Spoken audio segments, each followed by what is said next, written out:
Bonjour à toutes et à tous, j'espère que vous allez bien. Bienvenue sur La Volte, la chaîne qui vous propose du contenu d'analyse et d'opinion politique résolument humaniste. Alors aujourd'hui, je te propose de parler des sondages. Avec cette présidentielle, on en est littéralement gavé. Il faut se rappeler d'une chose, c'est qu'en 2017 déjà, il y avait eu 570 sondages. Je ne sais pas si tu te rends compte de la masse que c'est, mais c'est absolument énorme. Eh bien, je fais le pari qu'en 2022, on va encore passer au-delà de cette barre. Alors les sondages, qu'est-ce que c'est? Finalement, c'est un outil scientifique qui permet de mesurer l'opinion. Et ça sert un petit peu à tout le monde. À l'opinion elle-même d'abord, pour pouvoir asseoir une décision de vote à l'occasion des élections. Également aux candidats ou aux partis, pour pouvoir mesurer dans certaines franges de la population quelles sont leurs forces et leurs faiblesses. Et également aux médias, tout simplement parce qu'ils sont dans le commentaire permanent et que ça leur permet de faire de l'audimat. Dans un débat politique actuel où on peut entendre tout et son contraire et plus c'est gros, plus ça passe, eh bien on peut dire que les sondages, eux, ils ont cette rigueur, c'est-à-dire qu'ils ne mentent pas et on sait très bien où on en est avec eux. Et pourtant, dans cette vidéo, ce que je veux te démontrer, c'est que le caractère rigoureux et scientifique que l'on prête aux sondages, il n'est pas si évident que ça, et je crois même que dans la période actuelle, ils sont particulièrement nocifs. Allez, c'est parti!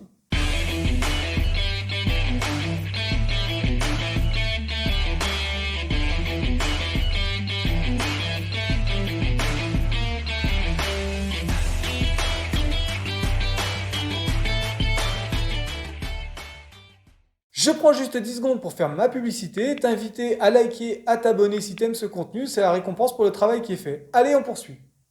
Alors d'abord, la première chose à faire, c'est de commencer par définir ce que sont les sondages. En France, on utilise la méthode dite des quotas. Que sont les quotas? C'est pas très compliqué, c'est de prendre un panel de sondés qui soit représentatif de la population française.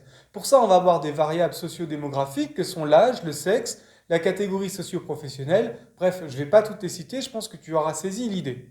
Les panels de sondés qui sont utilisés, généralement, c'est entre 1000 et 2000 personnes. En tout cas, c'est ce qu'on peut voir pour les sondages politiques. Une chose qu'il est désormais intéressant de noter sur les sondages, c'est qu'ils sont maintenant réalisés sur Internet. Précédemment, c'était fait par téléphone. Et en fait, on remarque que les réponses qui sont données par Internet sont un peu plus sincères que ce qu'elles étaient par téléphone. Pour autant, il y a une chose qui est très importante à prendre en compte dans les sondages, c'est la marge d'erreur. Alors, sur un panel d'à peu près 1000 personnes, on peut compter que la marge d'erreur, elle est de 3%. Et ça, c'est très important. Parce qu'aujourd'hui, par exemple, entre beaucoup de candidats dans la présidentielle, on voit que ça se joue à très peu, parfois à 3, 4, 5%. Et puis aussi parce que la qualification au deuxième tour de la présidentielle, il va se faire à un petit score. Donc en fait, 2, 3, 4%, ça compte énormément et cette marge d'erreur, elle peut tout changer. Une chose qui est à savoir aussi sur les sondages, c'est la question du redressement. Il est de deux natures. La première nature, c'est un redressement en fait pour faire correspondre la représentation qu'on a dans le sondage à la société française.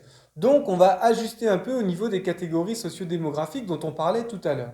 Et puis le deuxième redressement qu'on va avoir sur les sondages, c'est par rapport aux déclarations d'intention de vote. C'est très simple à comprendre, certains sondés vont être un peu réticents à dire vraiment pour qui ils vont voter. C'était le cas pour le parti d'extrême droite, le Front National. Et puis, à contrario, on va avoir une surreprésentation des partis de gauche modérés. Donc on est obligé de corriger un petit peu tout ça pour que ça colle avec la réalité. Et là, je crois que tu vois déjà qu'il y a un petit problème dans la méthode. Mais ça, on en reparlera plus loin. Quoi qu'il en soit, et malgré les défauts qu'on peut noter dans la méthodologie des sondages, aujourd'hui ils sont absolument incontournables. On les voit absolument partout et je pense qu'on peut parler d'opium médiatico-politique. On peut parler d'une véritable frénésie sondagière. C'est bien simple, maintenant, on veut connaître le résultat d'un vote avant même qu'il ait eu lieu. Je vais te prendre un exemple très concret avec cette présidentielle, c'est le cas Zemmour. C'est quand même incroyable que tout le monde soit en train de discuter de sa position au second tour de l'élection alors qu'il n'est même pas candidat. J'ai d'ailleurs fait précédemment une vidéo sur Zemmour pour expliquer qu'en fait tout est encore possible parce qu'on est très loin de l'échéance de cette présidentielle. Alors une des questions qui est vraiment pour moi le cœur du problème, c'est peut-être même pas tant les sondages plutôt que l'usage qu'on en fait et les commentaires qui seront faits autour de ces sondages. Moi, je trouve ça incroyable que des représentants de partis politiques ou des candidats soient amenés sur des plateaux de télévision et qu'on leur demande régulièrement, voire quasiment systématiquement, de commenter les sondages qui les concernent. Je te rappelle quand même que durant cette présidentielle, il y a des enjeux qui sont majeurs pour la société française et qu'aujourd'hui, aucun candidat n'a présenté de programme. Alors évidemment, je ne veux pas généraliser, il y a des journalistes qui traitent des questions de fond, qui vont chercher les candidats sur les questions programmatiques, mais vraiment ces questions à destination des candidats ou des représentants des partis sur les sondages, ça c'est un truc qui m'échappe, je suis désolé, je ne vois pas en quoi ça fait partie du débat sur la présidentielle au vu des enjeux qui sont devant nous. Une des causes prédominantes, à mon avis, si tu veux, de la place des sondages actuellement dans le débat politique, c'est très simple en fait. C'est parce qu'il y a une fragilité de toute la scène politique française. Il ne faut pas l'oublier, à mon avis, on est toujours dans une séquence de recomposition ou peut-être même encore de décomposition du paysage politique français. Pourquoi? Parce qu'il y a eu un événement, cet événement il s'appelle Macron, la République en marche. À la fin du quinquennat Hollande, tout s'est délité parce que bon, c'est un phénomène complexe, il y a beaucoup de choses qui rentrent en jeu, mais à mon avis, globalement pour les Français, l'idée c'était d'en finir avec la droite et la gauche, en tout cas de dépasser ce clivage qui pour eux ne faisait plus sens parce que l'un valait l'autre. Dans ce contexte, on peut dire que l'inflation sondagière, elle n'est pas prête de s'arrêter. Et c'est vraiment un phénomène qui n'arrête pas de gonfler. Par exemple, en 2002, on avait à peu près 200 sondages pour la présidentielle. En 2012, on a eu à peu près 400 sondages. Je te le disais en début de vidéo, en 2017, on a à peu près 560 sondages. Et là, depuis le début d'année, on est déjà à 44 sondages. Et pourtant, il y a un truc qui est très paradoxal dans tout ça. Comme je te le disais, les grands partis sont morts et avec eux le vote partisan. C'est-à-dire que le vote des électeurs il est de plus en plus volatile et difficile à prédire. Et pourtant, on est face à une prolifération des sondages. Les sondages, du fait de leur croissance, ont en fait une influence toujours plus grande, alors que, paradoxalement, leur objet n'a jamais été aussi volatile. Moi, je pense que c'est important de le rappeler. Les électeurs, ils sont très volatiles, et en plus, pour beaucoup, ils ne sont pas encore mobilisés. La raison, elle est très simple, c'est que certains des candidats ne sont pas encore déterminés. C'est par exemple le cas pour la droite. Alors, on est vraiment dans une folie sondagière et que ce soit de la part des commentateurs ou des supporters de certains candidats ou de certains partis, il n'y a plus aucune limite par rapport aux sondages et ils en font quelque chose qu'ils ne sont pas, c'est-à-dire de véritables oracles. Il y a un élément qui est très important à prendre en compte pour cette présidentielle, ne l'oublie pas, c'est la nécessité d'avoir 500 parrainages. Et ça, si tu suis l'actualité, pour certains candidats, c'est une vraie difficulté qui est en capacité de les mettre en danger. Alors, dans toute cette folie, dans tout cet emballement là de cette espèce de bulle médiatico-sondagière, moi je pense qu'il est grand temps de dire stop. Le problème de faire des sondages, ce qu'ils ne sont pas, c'est-à-dire des oracles, c'est qu'il peut y avoir un retour de bâton et je dirais même un retour à la réalité. Et il peut être assez violent. Il y a des exemples qui sont pas rares. On va en prendre un en France en 2002 avec Jean-Pierre Chevènement. Alors Jean-Pierre Chevènement à la base, il est crédité d'à peu près 4% d'intention de vote. Et puis finalement, à un moment donné, il va être vu comme un possible troisième homme dans cette élection présidentielle.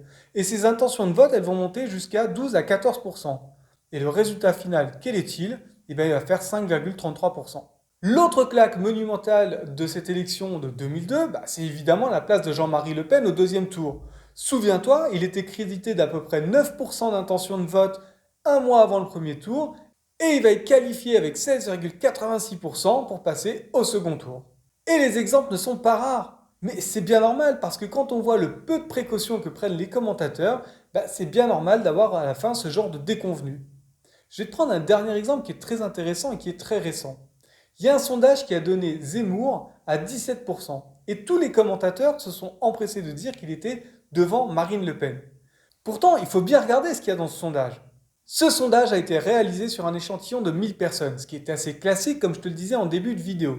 Mais il faut savoir que dans ces 1000 personnes, il y en a seulement 764 qui se sont déclarés prêts à aller voter. Mais sur un échantillon de 1000 personnes, on considère que la marge d'erreur va être entre 1,8 et 2,5%. Et là, tu vois, ça change tout parce que si on intègre cette marge d'erreur à son plus haut, en fait, Éric Zemmour ne passe pas devant Marine Le Pen au second tour comme l'ont annoncé tous les commentateurs.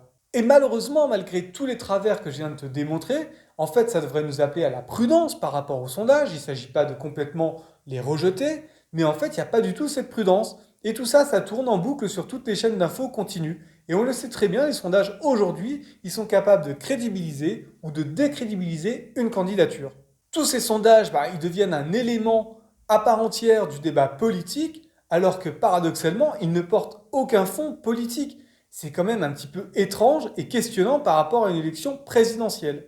Les sondages, ils finissent par fabriquer des candidats. Et encore une fois, le cas Zemmour, il est absolument symptomatique de ça. Il ne cesse de répéter sur les plateaux qu'il ne sait pas encore s'il ira ou s'il n'ira pas. Et en fait, qu'est-ce qui va déterminer le fait qu'il ira ou qu'il n'ira pas? C'est les sondages. Et ça, je trouve ça absolument hallucinant.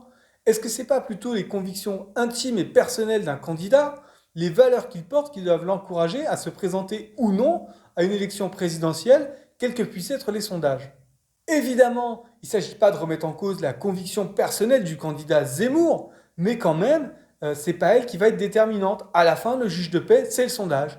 Et pourtant, ces sondages, je l'ai démontré précédemment, ils peuvent avoir des biais, mais des biais absolument énormes. Je pense à une chose, par exemple, ce sont les enquêtes Odoxa. Odoxa, ils ont commencé à tester Sandrine Rousseau après le premier tour de la primaire écologiste.